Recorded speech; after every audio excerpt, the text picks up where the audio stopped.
Escucha este dato. Entre 2001 y 2021, la población total en España aumentó un 16%. En el mismo periodo, el número de viviendas lo hizo un 24%. Por lo tanto, no hay falta de vivienda en España. Lo que hay es una falta de confianza para alquilarla y construir más. Empezamos.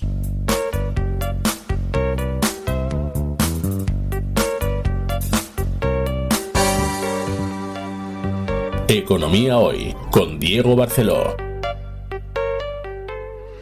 Hola, bienvenido a esta nueva edición de Economía Hoy, como siempre con la ayuda fundamental de David en el control. Recuerda que me puedes encontrar en redes sociales, soy @DiegoBarceló, tanto en Twitter como en Instagram, y me encuentras como Barceló y Asociados, tanto en YouTube como en Facebook, en LinkedIn y en Telegram. En el canal de Telegram, Barceló y Asociados, te puedes suscribir gratuitamente para recibir todos los artículos que publico, como uno que voy a publicar en los próximos días en eldebate.com y uno que publiqué también esta semana en Libertad Digital y otro material. Quiero empezar por comentarte el proyecto de ley de vivienda, o como lo llaman ellos, proyecto de ley de derecho a la vivienda. Ya hablar de derecho a la vivienda es una tergiversación, porque un derecho implica que hay alguien que tiene una obligación de, en este caso, proveerme vivienda. ¿Y quién es el que está obligado a proveerme una vivienda? En realidad no hay nadie. Por lo tanto, si no hay nadie obligado a proveerme una vivienda, en realidad no hay derecho a la vivienda. Es simplemente la demagogia que se utiliza en estos casos. Demagogia es en el mejor de los casos, porque si nosotros convertimos al gobierno en el responsable que está obligado a darnos una vivienda, es una forma de pegarnos un tiro en el pie, porque estaremos consintiendo que el gobierno robe a unos para dar a otros, y sabemos que eso es al final la lucha de todos contra todos y acaba en el empobrecimiento general. Más allá del nombre desafortunado de este proyecto de ley, fue aprobado en comisión y ahora pasa al Pleno, a debatirse en el Pleno del Congreso, y luego pasa al Senado. La idea del gobierno es que se apruebe antes de las elecciones para tenerla como una herramienta electoral, y que este proyecto pueda ser una base electoral muestra hasta qué punto llega la confusión sobre derechos, prestaciones del gobierno y cuáles son las responsabilidades del Estado. Porque si la gente comprendiera de qué se trata, y ahora voy a intentar explicarlo, esta ley tendría que, en primer lugar, ni siquiera haberse concebido, no tendría ni que presentarse. Pero si un gobierno cometiera el error de aprobarla, como será el caso del gobierno de Sánchez, la ciudadanía debería rechazarlo, porque es un proyecto de ley que atenta contra la libertad individual, pero sobre todo que va a agravar los problemas de vivienda que pudieran existir en algunos lugares de España. En primer lugar, esta ley muestra que la arbitrariedad es total y que, como te vengo repitiendo muchas veces, para este gobierno no existe el derecho de propiedad, sino apenas un derecho de usufructo. Es decir, tú tienes tu vivienda y la puedes usar en tanto y en cuanto el gobierno no cambie de opinión y te diga que la tienes que usar para otra cosa o que directamente te la quiten. ¿Por qué te digo esto? Porque ya existía la definición de gran tenedor de vivienda al que tenga 10 inmuebles urbanos. Bien, cuando en realidad si una empresa o un particular tiene 10 inmuebles que los pone en alquiler, sería una persona que habría que, digamos, tratar bien, porque es una persona que puede contribuir a solucionar los problemas de alquiler. Este gobierno opina lo contrario y cree que es gente que hay que poner en la diana. Pero no conformes con ya haber puesto en la diana a los que tienen 10 inmuebles o más, ahora inventan que el gran tenedor puede ser aquel que solo tenga 5 pisos, siempre y cuando esos pisos estén en lo que ellos consideren una zona tensionada. Esto es la arbitrariedad total, porque mañana podrán decir que la zona tensionada es esta o es esta otra, y además la otra arbitrariedad de decir, no, en lugar del que tenga 5 pisos, no, el que tenga 4, el que tenga 3, cualquiera puede ser. En definitiva, esta ley no deja tranquilo a nadie. ¿Qué es una zona tensionada? Para esta gente, zona tensionada, que sería algo que tendría que declarar cada comunidad autónoma en una determinada zona, o inclusive en toda la comunidad autónoma si quisieran, tendría que cumplirse alguna de estas dos condiciones: que las hipotecas o el alquiler más los costes de suministros básicos superan el 30% de la renta media de esa zona. Que insisto, esto ya es todo una discusión aparte, cómo piensan calcular la hipoteca media, el alquiler medio, la renta media en una zona particular. Bien.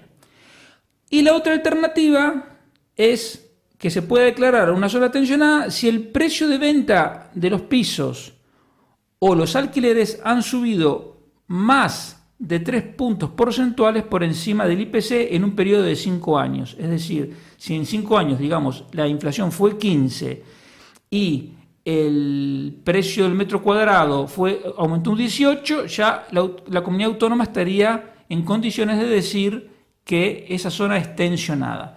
Pero insisto, ¿cómo van a hacer para calcular esto en un barrio, en una ciudad, en una zona? No sé, pero se presta a discrecionalidades adicionales.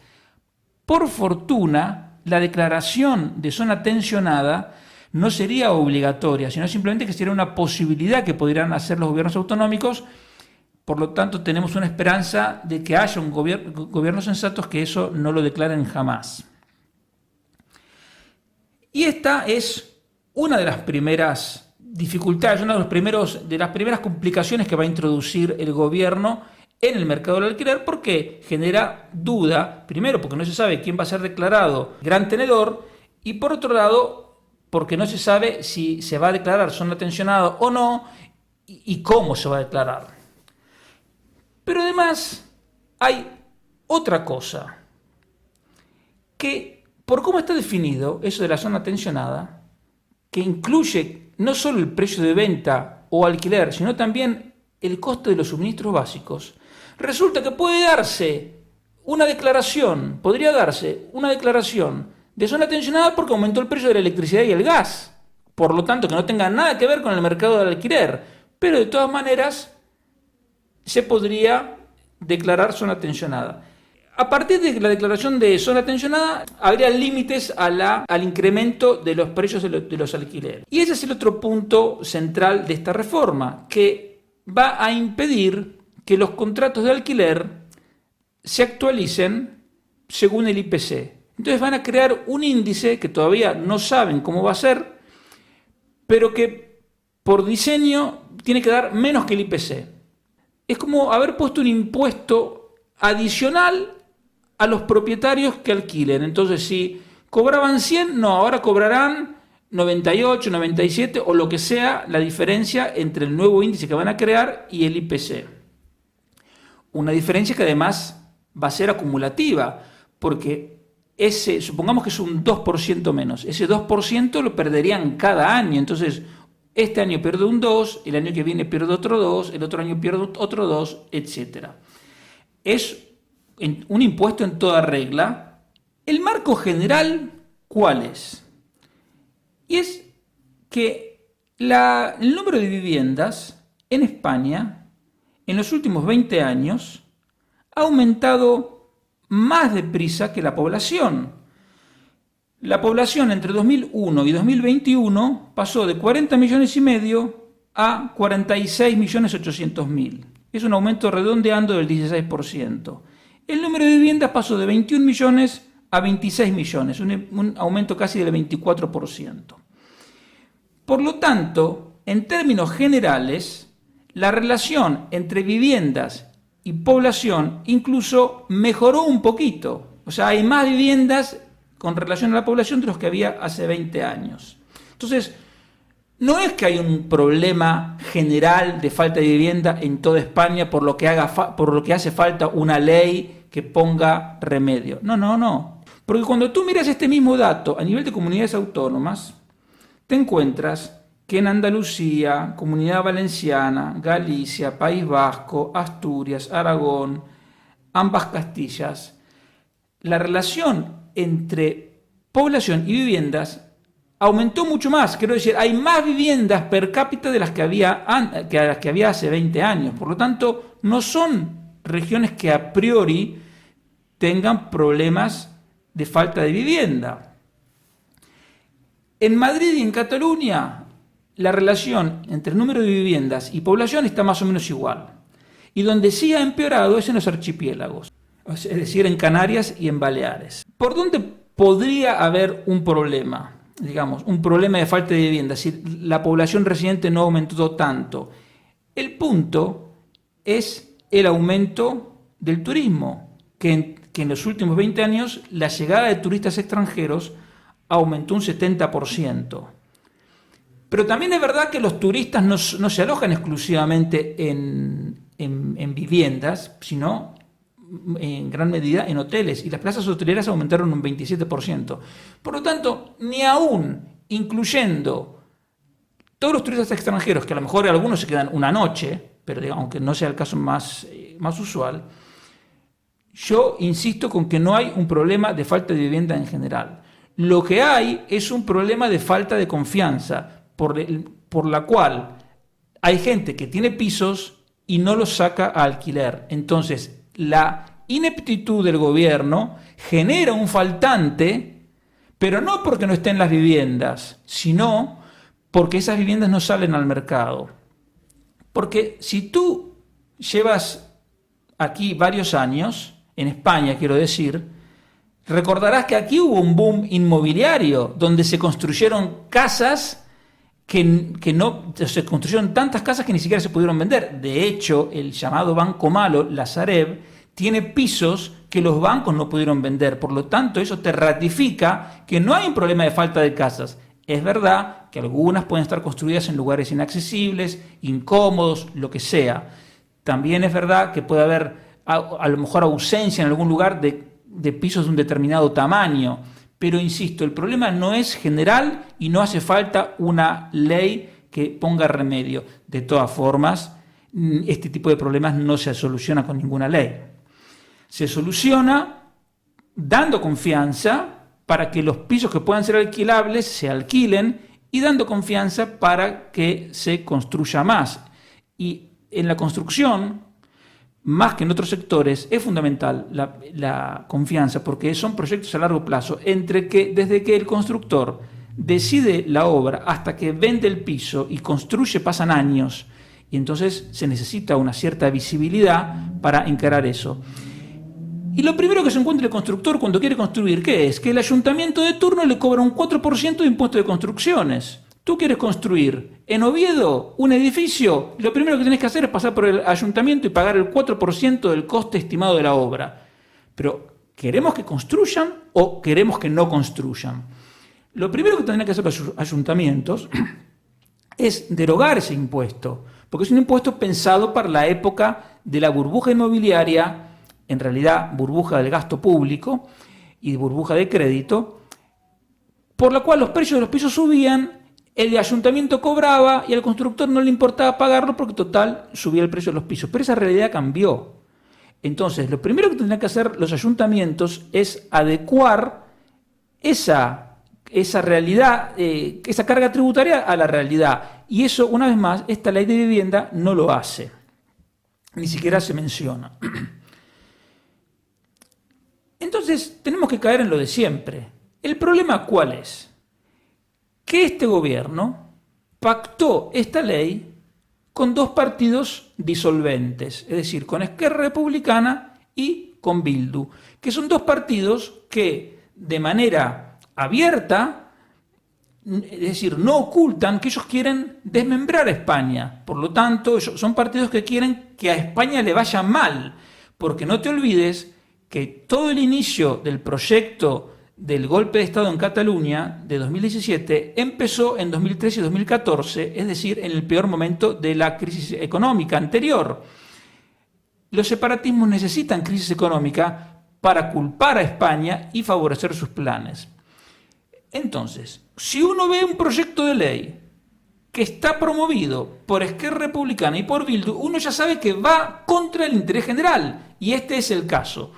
Como siempre, una vez más, la irresponsabilidad corresponde a Pedro Sánchez y al PSOE, que se supone que son un partido de Estado, que no tendría que someterse a esas presiones, pero sabemos que Sánchez ha traspasado todas las líneas rojas habidas y por haber, y no solo Sánchez, sino que toda la dirigencia del PSOE son cómplices, incluso los varones que se van a otras comunidades autónomas o se escapan cuando Sánchez los visita, porque durante años se han mantenido callados.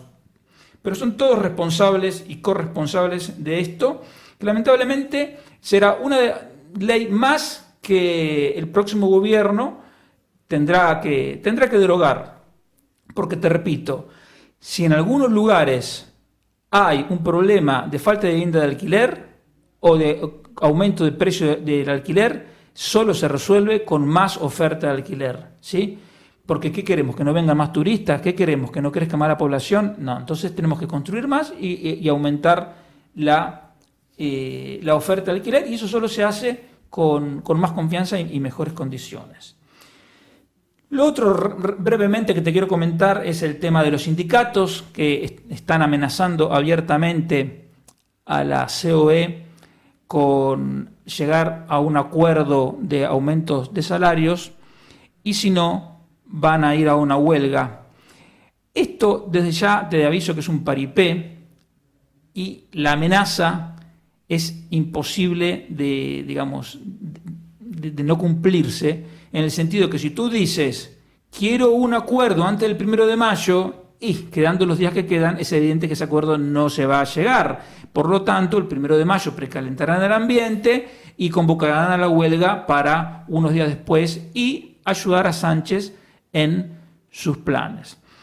Es un paripé con una intencionalidad política clara, por una cuestión muy clara. Si tú miras la estadística de convenios colectivos firmados en el primer trimestre, este año se firmaron ya 171 convenios.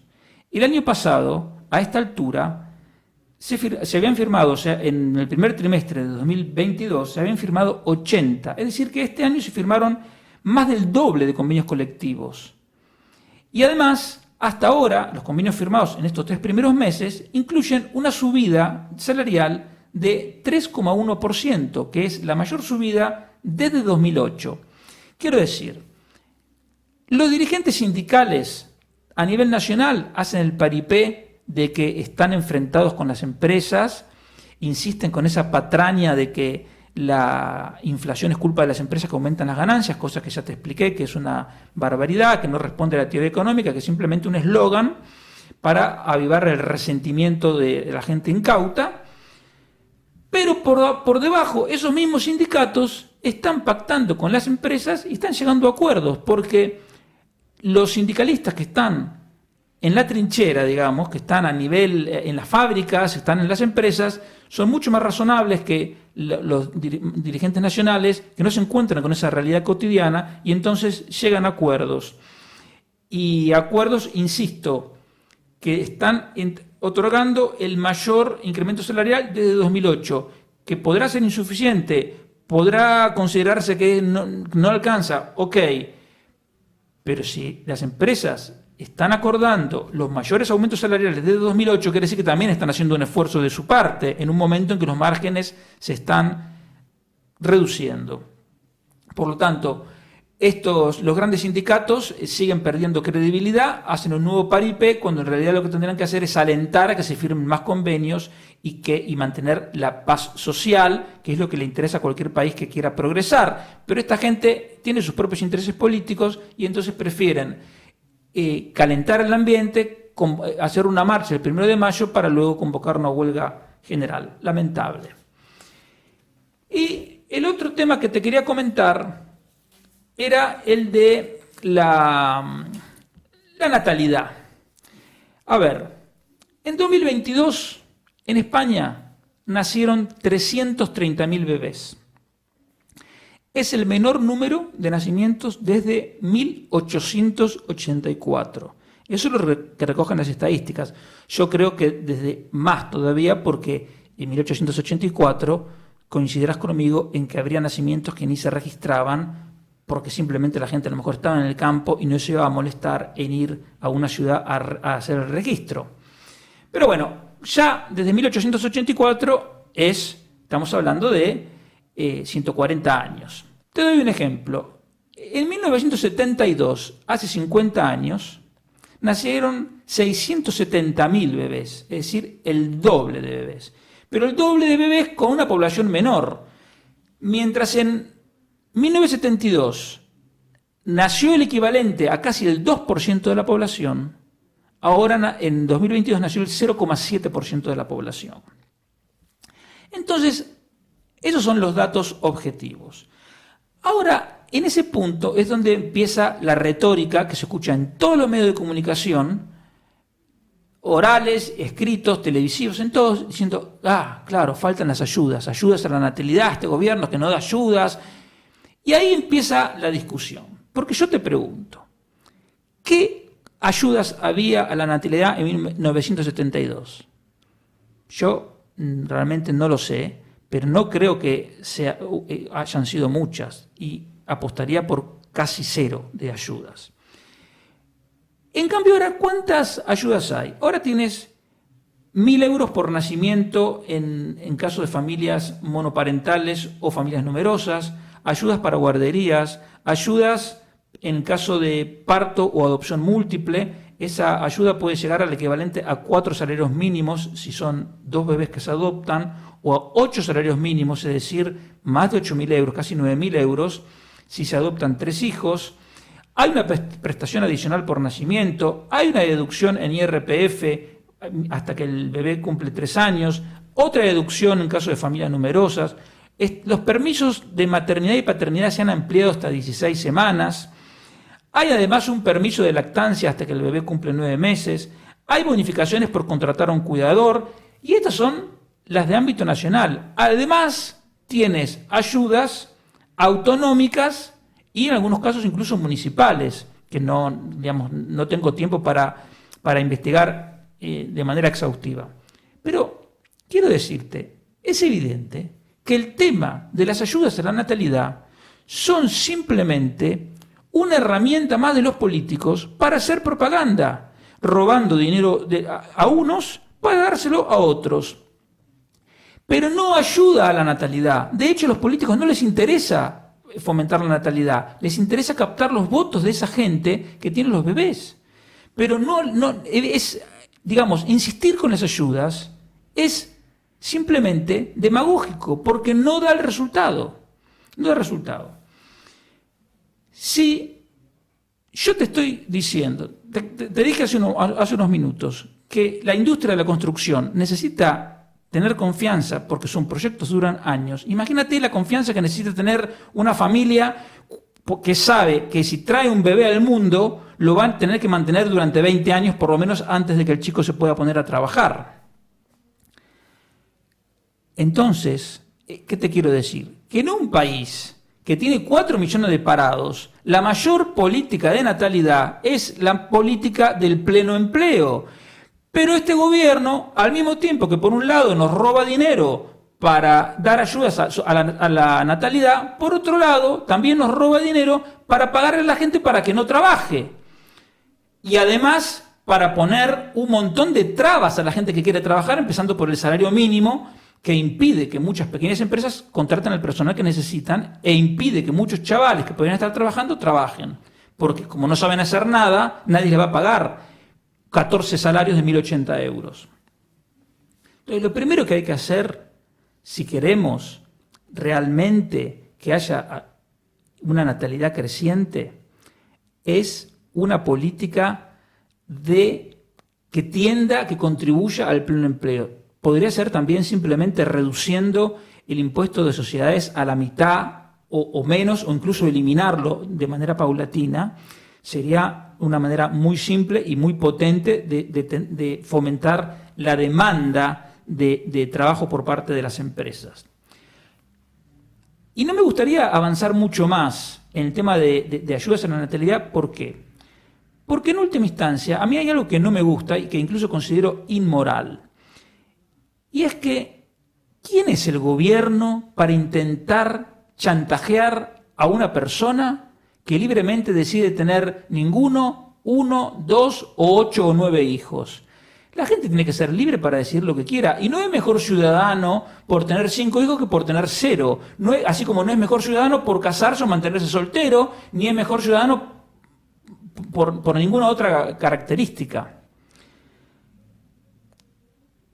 Lo que tenemos como otro dato de la realidad es que en 1980 la edad media de la maternidad era de 28 años. Y ahora, por el motivo que fuere, es de casi 33. Si las mujeres tienen los hijos 5 años más tarde de media, evidentemente pueden tener menos hijos, porque no pueden tener hijos hasta los 60 años. Pero insisto, yo no me imagino a nadie que tenga 2 hijos que diga vamos a tener un tercer hijo para aprovechar las ayudas de la familia numerosa. No, simplemente lo tienen y luego se encuentran con las ayudas. Por eso te insisto en que esas ayudas en su raíz no tienen ningún motivo ni interés de fomentar la natalidad, sino simplemente un interés de herramienta política. Y también te repito lo que te acabo de decir. Para mí el gobierno no se tiene que meter en una decisión tan íntima, casi te diría sagrada, que es como la de decidir tener un hijo o no tenerlo. Porque es inmoral, simplemente es inmoral que el gobierno se meta en ese tipo de decisiones. Lo que tendría que hacer el gobierno es crear un entorno económico estable y próspero para que en ese contexto económico de prosperidad, en el que las necesidades materiales estén esencialmente satisfechas, cada uno pueda decidir libremente el proyecto de vida que desee, que puede ser tener una familia numerosa o puede ser mantenerse soltero leyendo toda su vida sin tener ningún hijo. Y el gobierno no debería ni premiar ni castigar ninguno de esos estilos de vida, simplemente tendría que limitarse a respetarlos a todos por igual. Por lo tanto, ni premiar al que tiene 5 hijos, ni castigar al que tiene 0, como hoy ocurre. Al que no tiene hijos se lo castiga, porque tiene que pagar más impuestos que el que tiene 5 hijos. Y eso está mal. Entonces, cuando escuches el tema de la natalidad, no caigas en la trampa de solicitar más ayudas, porque lo único que estarías consiguiendo en ese caso es creando las condiciones para que los políticos te confisquen más del fruto de tu trabajo para repartirlo no se sabe a dónde, con el único interés de llevarse ellos los votos y con la evidencia de que esas ayudas no han modificado, afortunadamente, la decisión libre de la gente, que en este caso ha sido de ir teniendo menos hijos. Y digo afortunadamente porque quiere decir que el pueblo español no se deja chantajear ni se deja comprar por unas ayudas, porque sería, me parece mucho más grave que decidieran tener hijos por 1.000 euros, sería algo trágico.